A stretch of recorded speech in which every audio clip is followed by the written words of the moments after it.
गुन्हेगारी मानसशास्त्राचे जनक Caesar Lombroso ह्यांना एखाद्या मृतक व्यक्तीची कवटी जरी दाखवली तरी हा व्यक्ती त्याच्या व्यक्तिमत्वाबद्दल, त्याच्या गुणाबद्दल, त्याच्या अवगुणाबद्दल एकंदरीत सर्वच माहिती सीझर लोम्ब्रोसो हे ज्यांनी विचारली त्यांना देत असत त्यांचा प्रोटोकॉल बघून।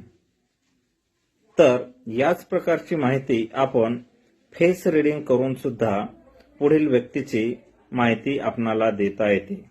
जसे की त्याच्या भुवया कशा आहेत, त्याचे कपाळ किती कॅटेगरीमध्ये डिव्हाइड आहे, यानंतर त्याचे गाल कसे आहेत, त्याचे केस, इव्हन त्याचे ओठ, ह्या सर्व बाबी फेस रीडिंग मध्ये तपासल्या जातात आणि यावरून व्यक्तीचे व्यक्तिमत्व कसे आहे हे कळायला खूप मदत होते।